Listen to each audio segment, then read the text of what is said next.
All right, so this is a suggestion via Discord. The name of the video is Reporter Witnesses Mass Release of Migrants into San Diego. Let's go and check it out.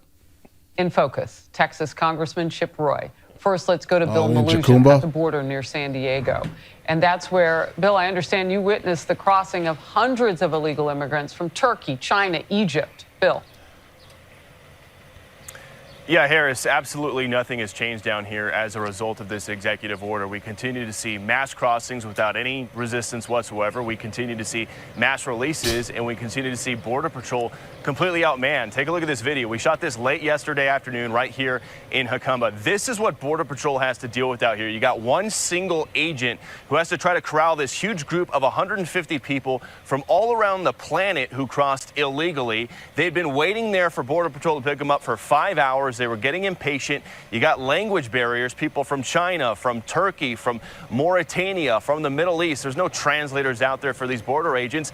They can't process all these people and patrol the border at the same time. They need more manpower, and we talked to a handful of these migrants. Take a listen. Guys, one agent out there does not make any sense.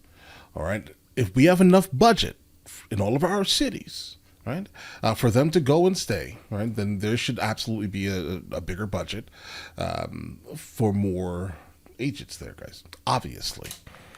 Because it doesn't even look safe for him.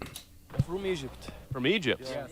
All from Egypt? Yeah, group Egypt. Egypt. Good America. Egypt. America good. Good America? Yes. Good. Yeah? Yeah? Why'd you come to America? Jobs. And Jobs. business and the group. You want to work? Oh. Job? Work, yeah. Job. This friend. Yes. Group of friends, you guys want a job? Yes. America, good. America good. Yes. Huh. Okay. Yeah. Everything they just mentioned is not, right, accepted under the asylum-seeking programs. Good. I'm from Turkey. Vietnam. Vietnam. All from China? Yeah. Why'd you come to America? Jobs. Free. To be free? Yes. Okay, listen. Okay. And then That still doesn't count underneath the asylum-seeking program. But that's a better answer than money, jobs. Harris, look at this. We were on scene in San Diego as we witnessed Border Patrol once again mass releasing hundreds of these illegal Into the immigrants parking to lot? city streets, just dropping them off at a local trolley station. Once they're done with federal processing, they're let go with their future court date, sometimes years in advance into the future, and they are then able to travel the country with that NTA paperwork, that notice to appear. People from all around the world being dropped off. Asia, the Middle East, Africa. DHS likes to talk about consequences for people crossing the border, but for There are none. a lot of the people that cross here in San Diego sector, they end up just getting released. And back out here live, been an interesting morning. Just a few moments ago, we had a group of Colombians cross illegally in front of us. They climbed over the wall, and they asked us, are we in Texas or Arizona? We said, neither, you're in California. We also came across a group of Chinese that crossed illegally. They got placed into a Border Patrol van, and somebody wrote in the dust on the back of that Border Patrol van, quote unquote, illegal alien Uber. That's how a lot of people feel about it out here. I We'll send it back to you. they're laughing at us. Oh, The cartel know that they have a complicit government at this point in this Right. country, and they are laughing at us, sending people who don't even know where they're going to be dumped off. They just know they've come illegally, and they can stay. Bill Maloogian, thank you. Republican Congressman Chip Roy of Texas, now member of the Judiciary Rules and Budget Committees. Could you hear that? I mean, they didn't know even what state they were crossing into. They just knew that they were here, and they didn't have to leave. Right. Congressman. Yeah, Harris, first of all, thank you for shining the light on this problem as you do regularly, and thank Bill for all of his great reporting.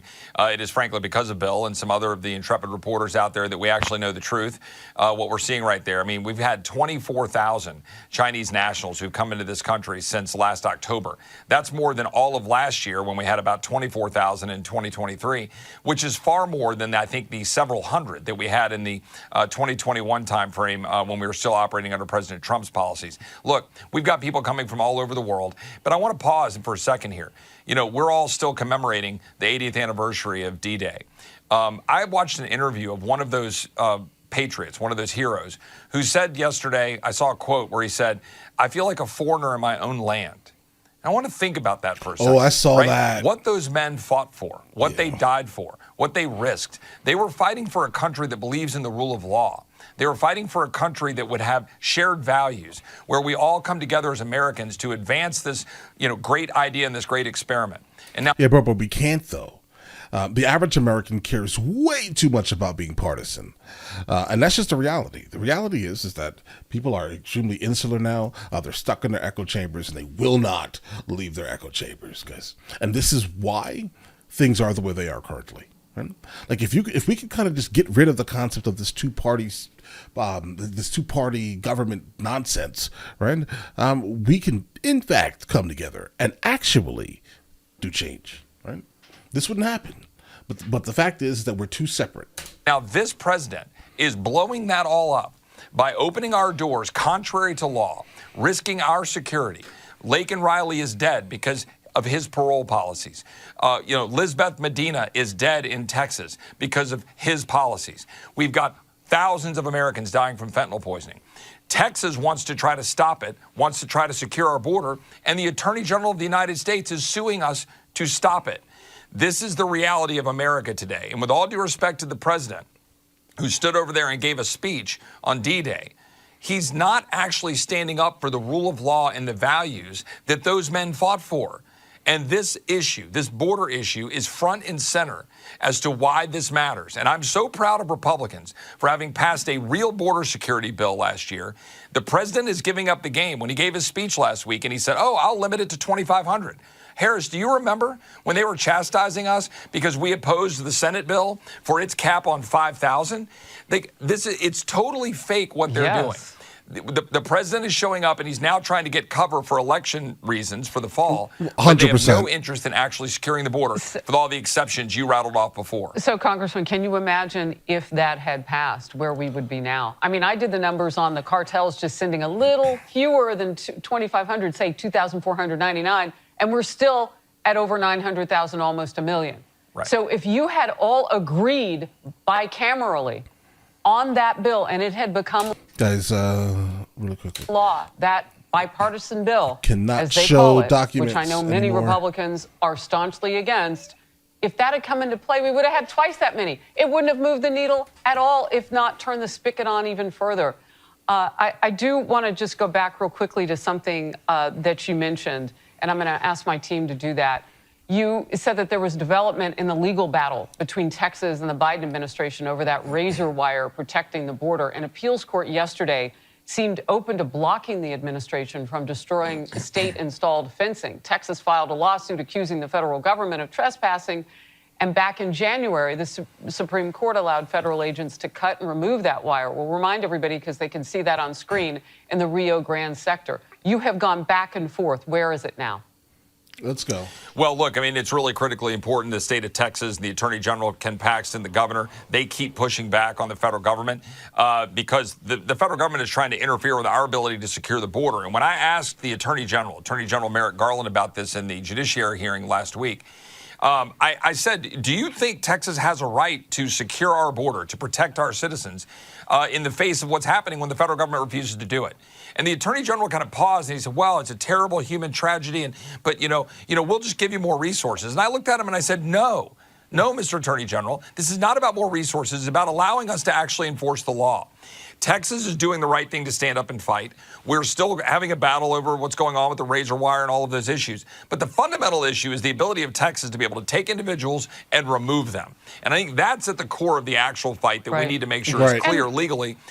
And will other states also step in and join you in this battle? Because when it stopped the flow, the razor wire, it then picked up in New Mexico, and it picks up in California, because the cartels are working the openings, as we're seeing. That's why, as you saw from Bill's report just moments ago, they don't know what state they're coming into. They're just told to cross wherever you can find a hole. Congressman, I have to let you go, but it is wonderful always on the program to get the latest from you, to get the perspective, and we will keep it in the forefront of our coverage. All right, guys, here's the thing. Texas absolutely should have the ability to protect their border. Is the federal government trespassing? No, I'm not sure the federal government can trespass. right? But here's the thing. If they're not doing anything, something has to be done, because who are the ones being affected? The people that are on the border, right? So I think that in these instances, the people that are actually being affected in their daily life, specifically on that southern border, right, they should have the ability to decide if they want things to be as wide open as they basically have been or not. They should have a bigger say, because again, they're the ones being affected by it. That's just a reality, guys. And yeah, Biden is obviously only doing this exclusively because he realizes that a overwhelming majority of people who are in all of the big cities that are being affected by this migrant crisis on a daily basis are deciding to look elsewhere for a government. That's what it is. Right? But all right, listen, you guys all have an absolutely amazing day. Enjoy your day thoroughly. Guys, before we go, are you guys subscribed to the other channels? Logical Movie Reviews with Mr. L. Boyd, along with Mr. L. Boyd Music. Both are found in the description. Check it out.